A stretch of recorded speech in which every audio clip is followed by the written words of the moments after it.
I was quite young. I was 17. He would have been 24, 25, 26, I think. I didn't actually want to have a relationship with this particular person, or anyone for that matter. I wasn't really interested in boys, but they seemed to be interested in me. And I didn't realise that you could say no. I just thought that, they harassed you to a point that you just kind of, that I succumbed and just assumed that that was my role. I was very naive. I didn't know that people could overpower you. I didn't know that they could... I didn't really know that people had a desire to inflict violence on somebody was a thing, really. But I found myself in a situation where I was overpowered, and I just didn't even know that someone could harm you physically in that part of your body. I didn't even know that existed. So when it happened, the lack of fight that I had really shocked me too. That I felt that in order for maybe to save myself, that I had to be quiet. I went so quiet that I never spoke of it again. And it would come as such a shock to so many people, because I can come across as very fierce, extremely fierce. But I am the opposite of that in those scenarios. That's probably the thing that affected me the most, was how responsible I felt for what had occurred, because I didn't fight and I didn't say anything and I never spoke out. Yeah, kind of the fear of being found out, really. Yeah, for sure. So it certainly affected every interaction with every human being from that moment on that I ever had with anyone, friends, family. Oh, I was really good at pretending to be somebody I wasn't.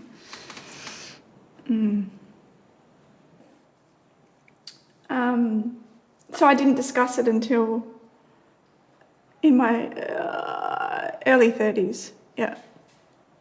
And I didn't want to discuss it in my early 30s, but something happened where, my life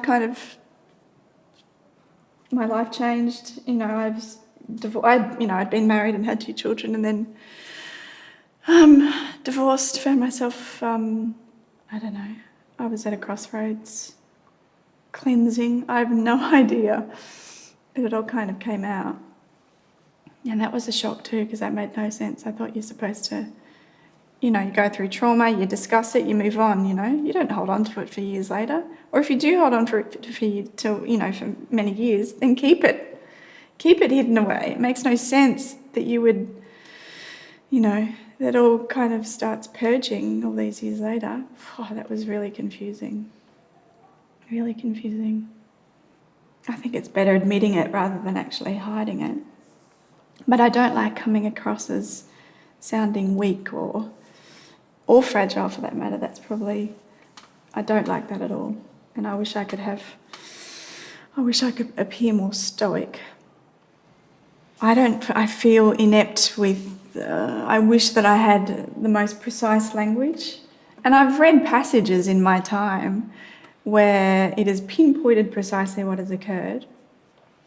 And I love that, this is the reason why authors and journalists exist, of which I'm neither, thankfully, because I just don't ever have the right words to describe.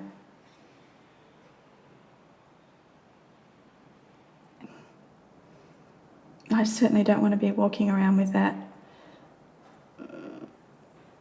I don't want it to define me at all, for sure. But it does. This is the thing. That's the thing. I've been going back and forth. I refuse to allow it to define me, but it has absolutely impact on almost every interaction I have had with any human being. But we're not perfected beings, are we? And that's the whole point of why we're here, is to overcome these things, for sure. So I'm very grateful for that, because I really do understand how you can experience absolute bliss from actually overcoming something. It is quite an extraordinary experience, and some people never experience that because their lives are untouched by adversity or trauma, and I don't wish it upon anybody, but I have had the most life-changing interactions with people because they have known about my story. And that word sorry, I'm so sorry,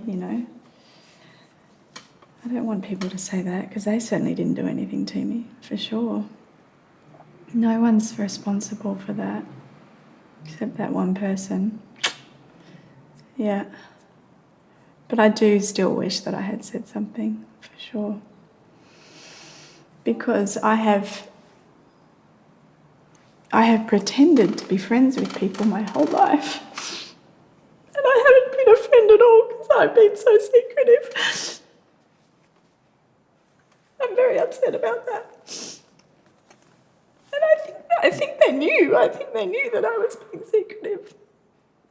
It makes people angry with you, or I don't know. They can feel that something's not quite right. Yeah, for that I wish I'd said something. I think that the way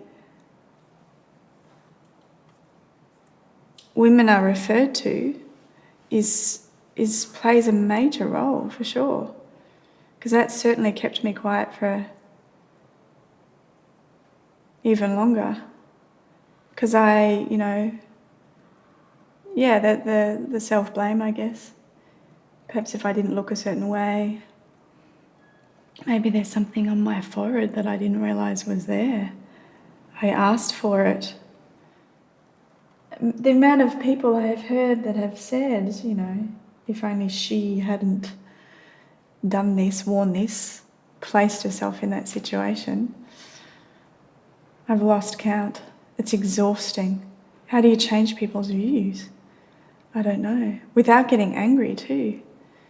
I get angry, of course, because I didn't do anything to ask for what happened to me at all. No one does, ever. You never, ever, as a young girl, ever imagine that you would ever be harmed in such a way. But I think having 2 daughters and a son,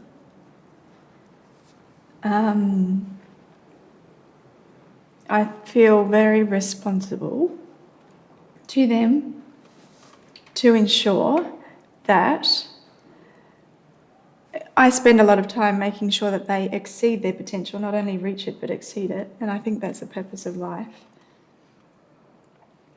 In order for me to lecture them about exceeding their potential, I think I have to be that as well. I have to live it as well. Because what would be the point in me pouring such words into these 3 human beings if I wasn't prepared to make the effort? And it is definitely an effort. It is definitely facing your fears and overcoming obstacles and pushing through those barriers when things push your buttons. I live that every day, absolutely. And I do that for myself, but I do that as an example for them, because kids very rarely listen to you anyway. So I think you really